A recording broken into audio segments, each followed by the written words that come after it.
धर्म स्नेही प्यारे प्यारे भव्यात्माओं, भारत का आकाश संतों के सितारों से भरा हुआ है।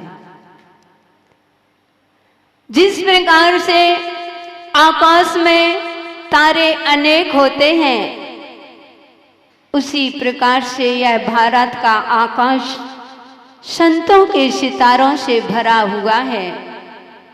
लेकिन उन तारों के बीच में एक ध्रुव तारा होता है, चंदा सूरज होते हैं। ऐसे ही यह भारत के आकाशों में संतों के सितारों से भरा हुआ यह भारत, उसमें से विद्या और विराग एक दो ऐसे गुरु हैं जो चंदा सूरज की तरह चमकते हैं। बंधुओं, बड़े पुण्यशाली लोग वे हुआ करते हैं जो ऐसे भव्य आत्माओं का अवतरण दिवस भक्ति भावना अर्पित करते हैं। हम आज अपने बच्चों का जन्मदिन मना लेते हैं, खुशियां मना लेते हैं, पार्टियां दे लेते हैं, होटलों में जाते हैं, ढाबों में जाते हैं। बंधुओं, कितना पाप का बंद करके हम अपना संसार को बढ़ा लिया करते हैं। हमारे कुंद कुंद स्वामी ने यही तो कहा है, सबसे पहले गुरु भक्ति पूजन करो। जो गुरु की पूजन, भगवान की पूजन, गुरुओं की पूजन करते हैं, वे अतिशय पुण्य कमा करके और एक दिन उन जैसे बन के एक दिन अपने लक्ष्य को प्राप्त कर लेते हैं। तो आप सभी लोगों ने, आपका ही नहीं हमारा भी उसमें सौभाग्य है। ऐसा नहीं है कि गुवाहाटी वाले बस सौभाग्यशाली हैं, गुवाहाटी वालों के साथ साथ हम भी तो सौभाग्यशाली हैं। हम महासौभाग्यशाली, बहुत अच्छी भावना है। तो आप सौभाग्यशाली हैं, हम महासौभाग्यशाली हैं।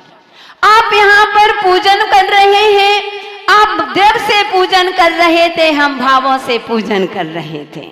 लेकिन बंधुओं, जो गुरुओं की आराधना, गुरुओं की उपासना अपने तहे दिल से करता है, एक दिन वह नियम से निर्वाण को प्राप्त कर लेते हैं। तो बंधुओं, आज ऐसे कहते हैं, आज तारीख भी कौन सी तारीख है? 9 तारीख है। कितनी सुंदर तारीख पड़ी। 9 का अंक कभी पूर्ण नहीं होता है। आप करते जाओ, अपने सभी आगम में 9 शब्द बहुत अतिशयकारी अथवा कहो कि बहुत ही महत्वशाली अंक होता है। वो आज उस 9 तारीख के दिन ऐसे महापुरुष का आज हम जन्मदिन मना रहे हैं। ये मत सोचना कि साधुओं के जन्मदिन नहीं मनते। लोग कहते हैं कि साधुओं के भी जन्मदिन मनते हैं। हाँ, साधुओं के मनते। सही जन्मदिन तो इन्हीं का होता है। जो विषयों में फंसे हैं उनका क्या जन्मदिन मनाओगे? जन्मदिन तो इनका ही सार्थक, क्योंकि इनने इस भूमि पर जन्म लेकर के अपने जीवन को ही सार्थक कर लिया। तो हम उनके ही तो गुणगान कर रहे हैं। तो बंधुओं, एक तरफ विद्या और एक तरफ विराग, ज्ञान। विद्या के बिना ज्ञान नहीं और ज्ञान के बिना विद्या नहीं। कैसा संयोग है? क्या बिना विद्या के तुमको ज्ञान हो जाएगा क्या? और जब ज्ञान ही नहीं होगा तो विद्या का मतलब क्या कहलाया?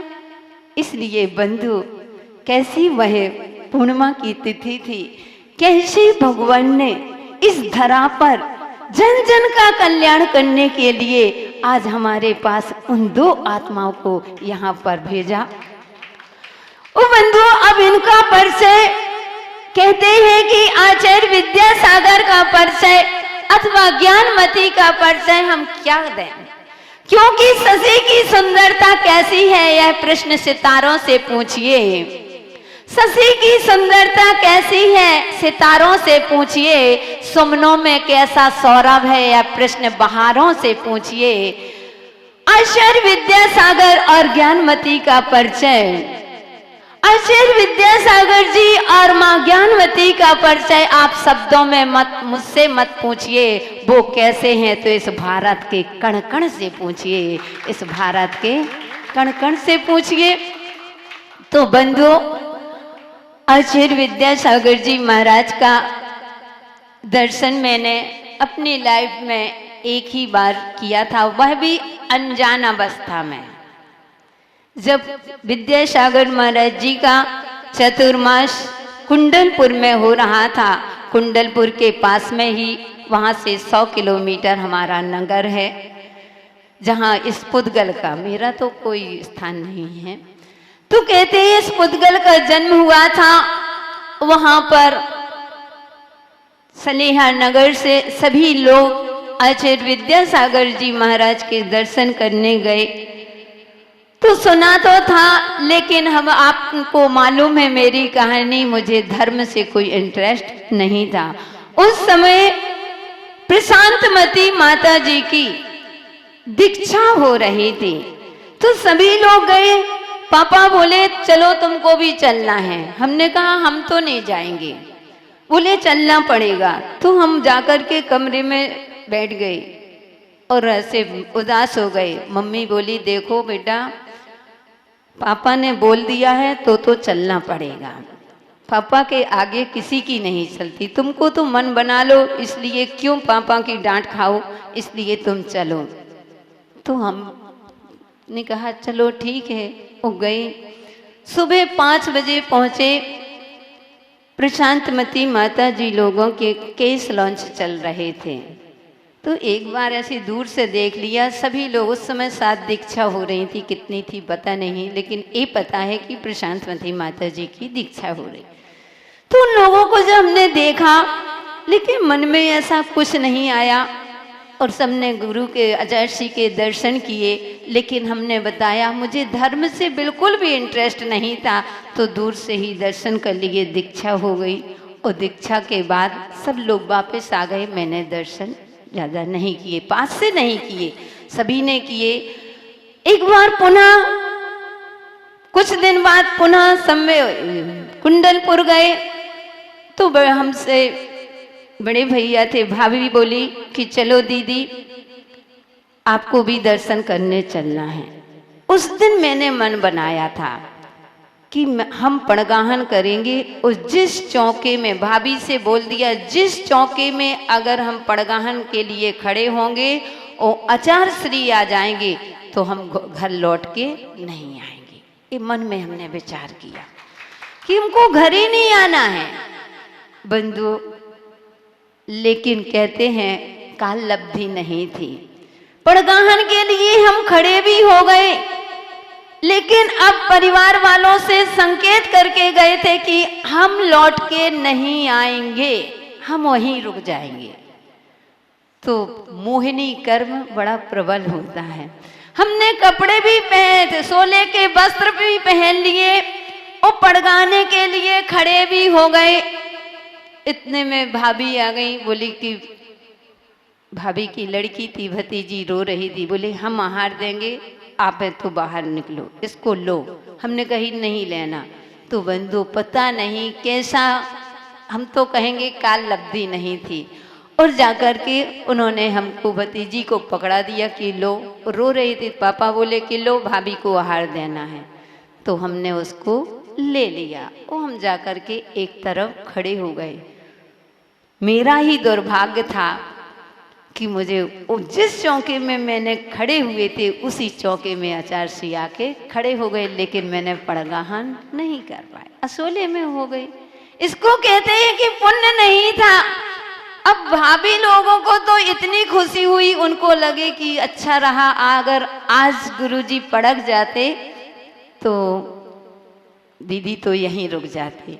तो बंधु ऐसे कई बार, फिर इसके बाद कभी आज तक दीक्षा के बाद ये दुर्भाग्य है कि मुझे आचार्य श्री का दर्शन नहीं हुआ, क्योंकि घर से निकले और 1 साल में ही हमारी दीक्षा हो गई। सन 92 में आचार्य श्री, 92 में आचार्य श्री ने चतुर्मास किया हमारे पूज्य गुरुदेव ने श्रीयांश गिरी में, और 93 में हम निकले, लास्ट में 4 में निकले और 5 में हमारी दीक्षा हो गई। तो कभी ऐसा मौका नहीं आया। अभी कुंडलपुर जब गए थे हम लोग, इसी तरफ को आना था, तब सुना था कि आचार्य श्री आ रहे हैं, तो हम लोगों ने 5-7 दिन इंतजार भी किया, लेकिन पता चला कि आचार्य श्री दूसरी जगह से और कहीं बिहार कर गए हैं, कुंडलपुर नहीं आ रहे हैं। और जैसे ही हम कटनी आए और पता चला आचार्य श्री कुंडलपुर आ गए। तो इतना कि हमारा, हम सोचते हैं कितना दुर्भाग्य था कि कभी भी इन आंखों से प्रत्यक्ष रूप में आचार्य श्री का दर्शन नहीं किया। लेकिन बंधुओं, भले ही आचार्य श्री का दर्शन नहीं किया, लेकिन मेरी श्रद्धा भक्ति में कभी कमी नहीं रहती है। मैं तो उनके गुणों के अनुरागी हूं। मैं हमेशा कहती हूं कि दीपक और चिराग में क्या अंतर है, दीपक और चिराग में क्या अंतर है, काशी और प्रयाग में क्या अंतर है। हम तो गुरुओं के गुणों के अनुरागी हैं, विद्या और विराग में क्या अंतर है। तो बंधुओं, ऐसे गुरुदेव का, पूज्य गुरुदेव का एक संस्मरण याद आता है। हम लोगों का सन 2000 में रीवा में चतुर्मास हुआ और रीवा वाले पूज्य गुरुदेव के दर्शन करने गए, शायद नैनागिर में या और कहीं आचार्य श्री का, विद्यासागर महाराज का चतुर्मास चल रहा था। तो जब वो लोग गए, जब उन्होंने आकर के बताया कि आचार्य विद्यासागर जी महाराज का संडे के दिन प्रवचन चल रहा था, संडे के संडे आचार्य श्री का प्रवचन होता है, वहां पर बहुत सारी भीड़ लगी हुई थी, पुलिस की व्यवस्था आदि सब थी। एक आचार्य श्री ने भव्य और अभव्य के बारे में प्रवचन किया। आचार्य श्री ने बोला कि जो अभव्य होता है, कितना भी हो, कितना भी साधना कर ले, लेकिन वह कभी मोक्ष नहीं जा सकता है। वह लौट करके संसार, वह इस दुख भरे संसार से कभी पार नहीं हो सकता है।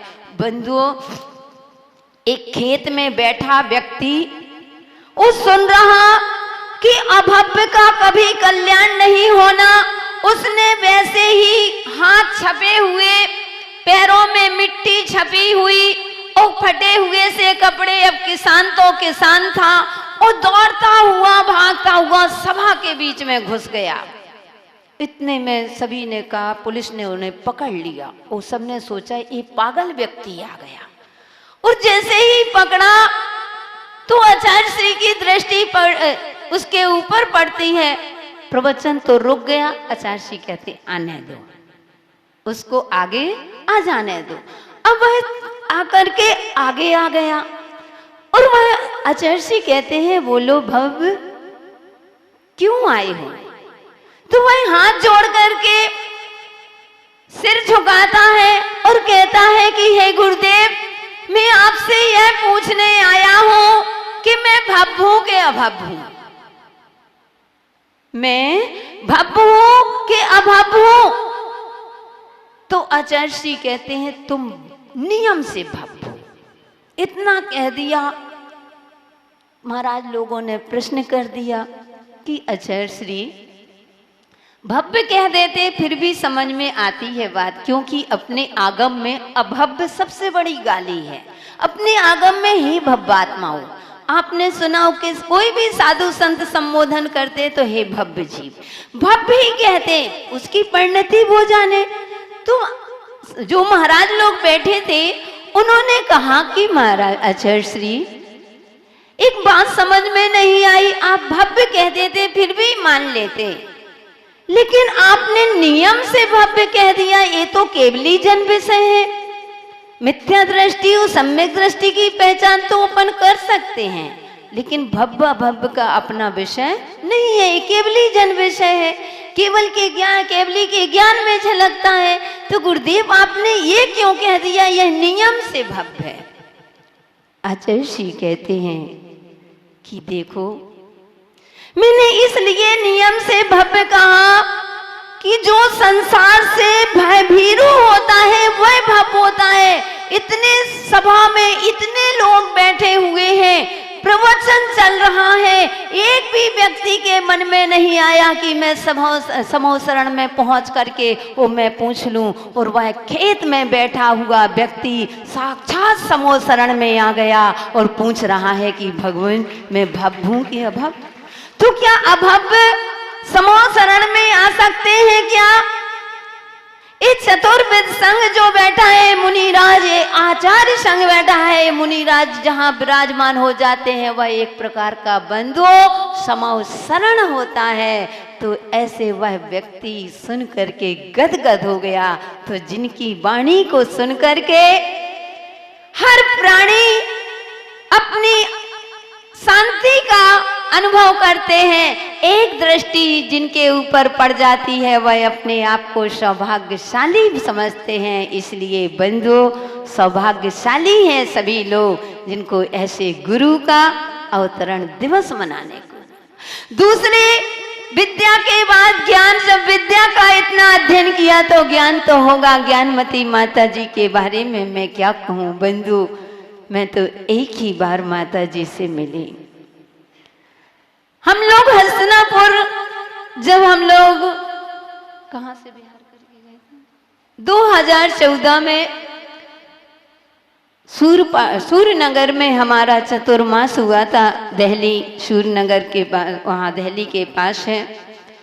तो सूर्यनगर में हमारा चतुर्मास हुआ। उसके बाद हम लोगों को आचार्य प्रसन्न सागर जी महाराज ने उस स्वर्ण महोत्सव में बुलाया था, निवेदन किया। तो हम लोग आए। रास्ते में हम लोगों को हस्तिनापुर पड़ा। और हस्तिनापुर में सुना था कि ज्ञानमती माता जी हर किसी को स्थान नहीं देती, हर किसी को लाइक नहीं करते, आदि आदि सुनने में आता था।